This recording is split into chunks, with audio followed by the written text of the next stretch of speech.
Ocean secrets की दुनिया है। उसकी गहराई में ऐसे क्रिएचर्स रहते हैं जिनकी हम कल्पना भी नहीं कर सकते। कभी कभी वह हमें एक मिस्टीरियस साइन भेजता है, एक अजीब दूसरी दुनिया का विजिटर हमारे किनारों पर आता है। इस रेयर मैसेंजर को कई नामों से बुलाया जाता है, king of the Hering's, doomsday fish. इसका अचानक दिखना फुसफुसाहट और लेजेंड्स को जन्म देता है। कुछ कहते हैं कि यह आपदा की भविष्यवाणी करता है, दूसरे इसे गहराई से भटका हुआ मानते हैं। आज हम डूम्सडे फिश के पीछे की सच्चाई में गोता लगाते हैं, यह देखते हुए कि मिथ कहां साइंस से मिलता है। मिलिए और फिश से, जिसे रेगालिकस ग्लेजने के नाम से भी जाना जाता है। ये क्रिएचर समुद्र की गहराइयों में छिपे हुए रहस्य का प्रतीक है। यह दुनिया की सेब्यूज लंबी बोनी फिश है जो अपने विशाल आकार के लिए जानी जाती है। इनकी लंबाई देखकर हर कोई हैरान हो जाता है। यह एक सिटी बस से भी लंबी हो सकती है, जिसकी कल्पना करना भी मुश्किल है। इनकी विशालता इन्हें समुद्र का अद्भुत जीव बनाती है, जिसका शरीर फ्लैट और सिल्वरी होता है जो पानी में चमकता है। इनका शरीर किसी रिबन की तरह पतला और लंबा होता है और एक स्ट्राइकिंग क्रिम्सन क्रेस्ट होता है जो इनके सिर पर मुकुट की तरह दिखता है। यह क्रेस्ट इन्हें और भी खास बनाता है। ओशन के ट्वाइलाइट जोन की गहराई में रहते हुए ये रहस्यमय जीव अंधेरे में भी चमकते हैं। ट्वाइलाइट जोन में जीवन की कल्पना करना मुश्किल है, लेकिन ऑरफिश वहां आराम से रहती है। ऑरफिश अपनी डॉर्सल फिन के मेस्मराइजिंग एनड्यूलेशन के साथ चलती है, जो पानी में लहराती हुई किसी जादू की तरह लगती है। इनकी फिन की गति बहुत ही सुंदर और आकर्षक होती है। इसे जिंदा बहुत कम देखा जाता है क्योंकि ये समुद्र की गहराइयों में रहती है और इंसानों की नजरों से दूर रहती है। ज्यादातर एनकाउंटर तब होते हैं जब कोई मरी हुई या मरती हुई किनारे पर आ जाती है, जो एक दुखद दृश्य होता है। इसकी रेरिटी और अजीब अपीयरेंस लोगों को सोचने पर मजबूर कर देती है कि ये जीव कहां से आए हैं। इसके लेजेंड को बढ़ावा देती है, जिससे ये समुद्र के सबयू से रहस्यमय जीवों में से एक बन जाती है। फिशरमैन कभी मानते थे कि ये मछलियां समुद्र में तूफान लाने की चेतावनी है, कि यह हेरिंग के झुंडों को लीड करती है और उन्हें सही रास्ते पर ले जाती है, जिससे इसे अपना रॉयल निकनेम मिला, किंग ऑफ हेरिंग। लेकिन असल में यह एक जेंटल जायंट है जो किसी को नुकसान नहीं पहुंचाती, जो ठंडी अंधेरी गहराई में छोटे krill खाती है और शांति से अपना जीवन बिताती है। हर बार दिखना दूसरी दुनिया से आए मैसेज जैसा लगता है, जो हमें समुद्र के रहस्यों के बारे में सोचने पर मजबूर करता है। जापान में ऑरफिश को रयुगुनो सुकाई, सी गॉड के पैलेस से आया मैसेंजर कहा जाता है। लेजेंड्स कहते हैं कि इसका दिखना मीनिंग क्वेक या सुनामी की वार्निंग देता है। यह बिलीफ 2011 के टोहोकू डिजास्टर से पहले फिर से उभरा, जब कई ऑरफिश किनारे पर आ गईं।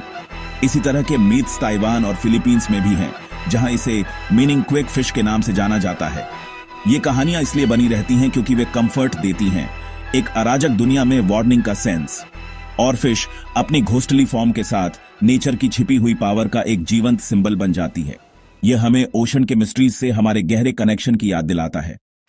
इंडिया में हालांकि ऑरफिश का नाम एंशिएंट टेक्स्ट्स में नहीं है, शायद इसलिए क्योंकि ये गहरे समुद्र में रहते हैं और पहले कभी देखे नहीं गए। फिर भी हमारे वेदों और पुराणों में समुद्र और उसमें रहने वाले जीवों का उल्लेख मिलता है। लेकिन सी क्रिएचर्स को ओमेन्स के रूप में देखने का आइडिया जाना पहचाना है। यह विचार हमारी संस्कृति में गहराई से बूसा हुआ है, जहां जानवरों और प्रकृति को अक्सर दिव्य संदेशवाहक के रूप में देखा जाता है। हमारी कोस्ट्स पर तूफानों या आपदाओं से पहले अक्सर असामान्य घटनाएं घटती हैं, जिन्हें लोग आने वाले खतरे का संकेत मानते हैं। मछली और जानवरों के अजीब व्यवहार की कहानियां आम हैं। मछलियों का झुंड तट के पास असामान्य रूप से इकट्ठा हो जाता है, या पक्षी अप्रत्याशित रूप से चिल्लाने लगते हैं। ये सब बदलाव लोगों को सतर्क करते हैं। विष्णु का मत्स्य अवतार, एक विशाल मछली जो एक बड़ी बाढ़ की वार्निंग देती है। यह कहानी हमें सिखाती है कि प्रकृति की चेतावनी को सुनना कितना महत्वपूर्ण है। इस थीम को दोहराता है।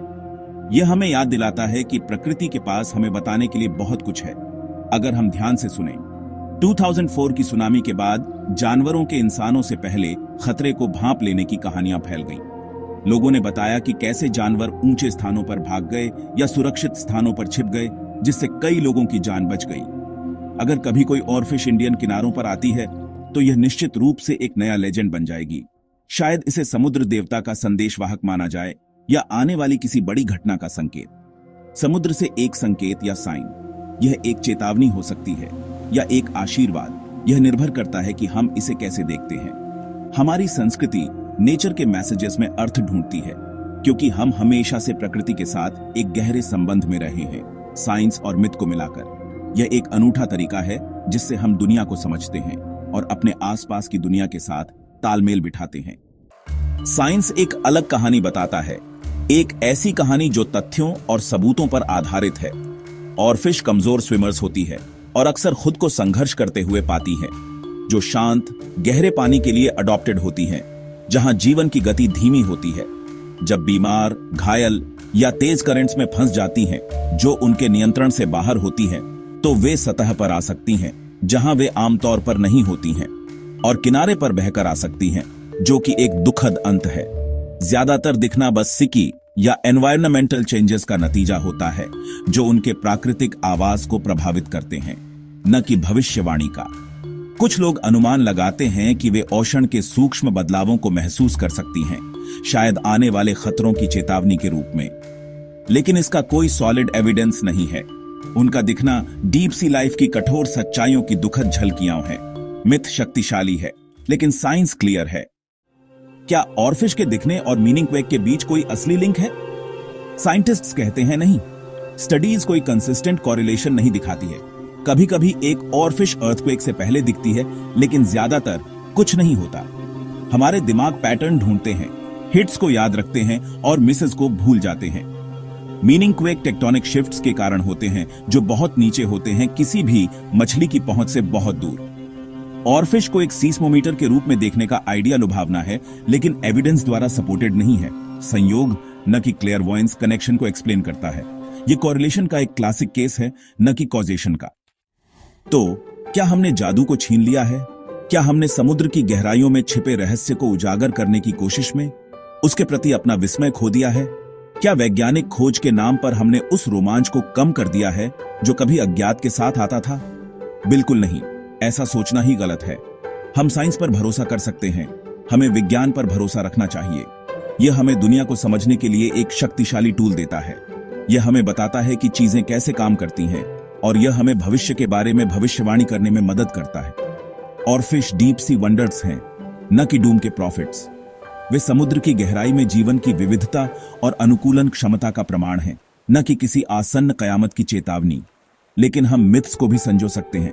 हमें अपनी पुरानी कहानियों को भी याद रखना चाहिए, जो हमें ओशन के मिस्ट्री और पावर से जोड़ते हैं, जो हमें बताते हैं कि प्रकृति कितनी शक्तिशाली और अप्रत्याशित हो सकती है। ये कहानियां हमारी दुनिया को अर्थ देती हैं, ये हमें एक दूसरे से जोड़ती हैं और हमें अपने अतीत की याद दिलाती हैं। नेचर के लिए विस्मय और सम्मान को इंस्पायर करती हैं। ये हमें सिखाती हैं कि हमें अपनी दुनिया का सम्मान करना चाहिए और हमें इसे आने वाली पीढ़ियों के लिए संरक्षित करना चाहिए। डूम्सडे फिश हमें याद दिलाती है कि हम गहराई के बारे में कितना कम जानते हैं। यह हमें याद दिलाती है कि अभी भी बहुत कुछ खोजा जाना बाकी है। यह हमें क्यूरियस रहने के लिए प्रेरित करती है। यह हमें सवाल पूछने के लिए प्रेरित करती है, और यह हमें नई चीजें सीखने के लिए प्रेरित करती है। ओशन को प्रोटेक्ट करने और सवाल पूछते रहने के लिए हमें अपने समुद्रों की रक्षा करनी चाहिए, और हमें हमेशा नई चीजें सीखने की कोशिश करते रहना चाहिए। आइए फैक्ट और वंडर दोनों को अपनाएं। आइए हम विज्ञान और कल्पना दोनों का उपयोग करें। साइंस पर भरोसा करने के लिए समझदार, ताकि हम दुनिया को समझ सकें और बेहतर निर्णय ले सकें। अज्ञात पर आश्चर्य करने के लिए इमेजिनेटिव, ताकि हम नई संभावनाओं की कल्पना कर सकें और अपने सपनों को साकार कर सकें। ओशन के मैसेंजर के पास अभी भी हमें बहुत कुछ सिखाने को है। अगर हम ध्यान से सुने तो हम बहुत कुछ सीख सकते हैं।